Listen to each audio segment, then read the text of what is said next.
Nah, lanjutkan lagi.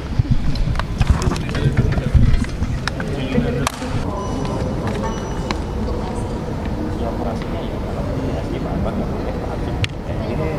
Kalau Pak masih setuju. Cuman pemeriksaan ini Dengan PHPU Pileg hari ini kan digelar 3 sesi dan 3 panel. Itu mekanismenya akan seperti apa?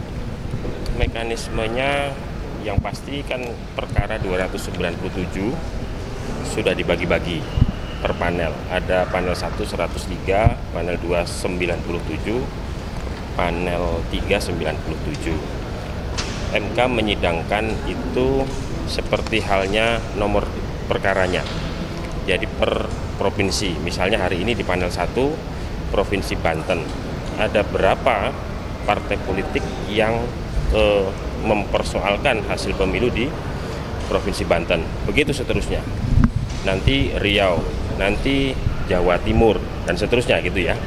Hari ini agendanya sidang pendahuluan, agendanya mendengarkan pokok-pokok permohonan pemohon yang itu nanti juga sudah didengar oleh seluruh para pihak gitu ya, terutama termohon dan pihak terkait. Baru nanti setelah ini sidang pendahuluan selesai, maka kesempatan bagi termohon untuk menyampaikan jawaban termohon, nanti kesempatan pihak terkait untuk menyampaikan keterangan pihak terkait, Bawaslu, baru pembuktian. Tapi kalau untuk komposisi majelis hakimnya nih Mas, kan kita tahu kemarin Pak Anwar Usman juga sudah ada putusan bahwa tidak boleh menyidangkan perkara-perkara tertentu. Ada Pak Arsul Sani yang juga dekat dengan P3. Nanti mekanisme soal penentuan majelis hakim di masing-masing panel seperti apa? Sudah ditentukan, bahkan tadi sudah diberi contoh kan. Yang pasti untuk Hakim Konstitusi Anwar Usman itu sesuai putusan MK kan tidak boleh ikut mengadili perkara perselisihan hasil pileg yang potensial mengandung konflik kepentingan dengan beliau. Dalam konteks ini pemohon yang itu adalah PSI, gitu kan, konflik kepentingannya di situ. Dan kita dalam manajemen distribusi perkara kemarin sudah menghindarkan Hakim Konstitusi Anwar Usman untuk tidak memeriksa pemohon yang itu adalah PSI. Nah tadi kan ada perkembangan menarik tadi pagi itu, ternyata ada pihak terkaitnya PSI, sehingga tadi digantikan dulu oleh Hakim Konstitusi yang lain, yang seperti yang kita tahu tadi kita agak mundur kan di panel 1 karena Hakim Konstitusi menggantikan dulu tadi Hakim Konstitusi Anwar Usman, karena di situ ternyata ada pihak terkait PSI. Nah nanti akan seperti itu. Sementara untuk Hakim Konstitusi Arsul Sani, ini yang juga sering ditanyakan teman-teman, kami menyampaikan bahwa Pak Arsul Sani nggak ada hambatan apa-apa, nggak ada putusan MK, nggak ada ketentuan larangannya dan seterusnya, sehingga ya Pak Hakim Konstitusi Arsul Sani akan ikut menyidangkan perkara-perkara PHPU Pileg termasuk yang dari P3. Jadi sudah kita atur sedemikian rupa. Yang menjadi catatan adalah sesuai dengan putusan MK hanya Hakim Konstitusi Anwar Usman. Mas, tapi tadi di panel 2 Pak Saldi bilang kalau Pak Arsul itu ikut menyidangkan, cuma nggak mengambil hak untuk memutus. Itu nanti perkembangan di RPH ya. Jadi yang panel ini kan pemeriksaan dan pembuktian, gitu kan. Jadi nanti pengambilan keputusan itu tetap ke pleno hakim. Jadi semua panel akan melaporkan kepada pleno dalam hal pengambilan keputusan. Jadi teman-teman juga harus memahami bahwa yang panel ini hanya proses pemeriksaan sampai dengan pembuktian. Pengambilan keputusannya nanti tetap 9 hakim konstitusi. Bahwa tadi ada perkembangan seperti itu ya. Jadi tinggal 8 untuk. Ya. Mas, ini kan Pak Anwar Usman digantikan sementara oleh Hakim Konstitusi yang lainnya.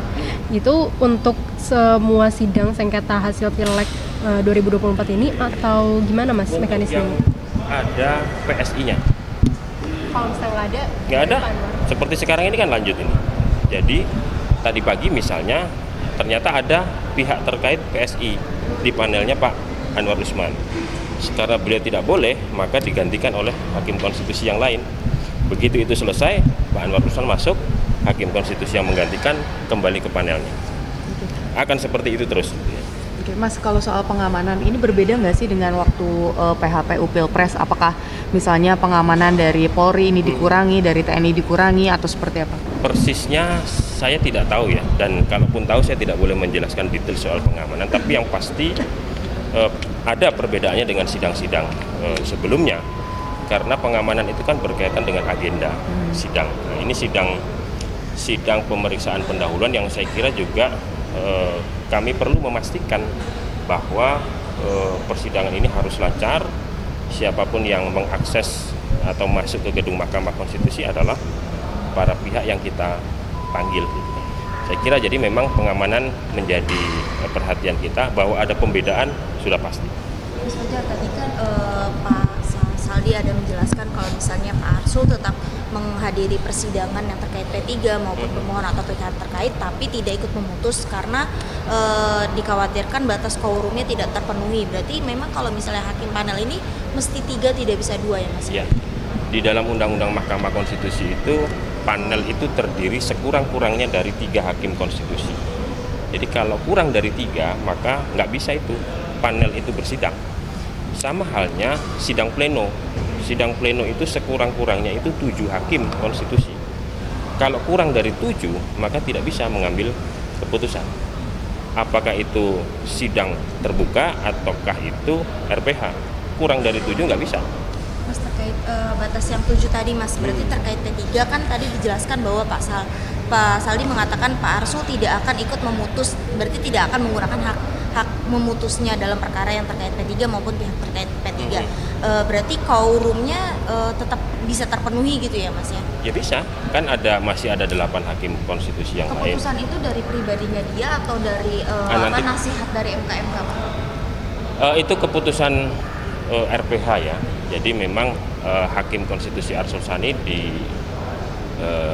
jauh-jauh hari sebelum sekarang itu sudah mengirimkan sinyal bahwa beliau tidak akan ikut mengadili gitu ya perkara yang berkaitan dengan P3.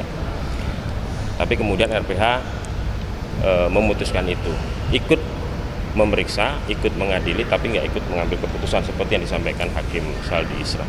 Karena memang ya seperti tadi itu, kalau kita bicara teknisnya, kalau tidak menyidangkan kan panel menjadi tinggal 2 tidak terpenuhi, nanti akan mencari penggantinya hakim konstitusi, tentu menunggu panel yang lain gitu kan, harus selesai. Nah itu pertimbangan-pertimbangan itu yang mungkin juga dipertimbangkan oleh MK.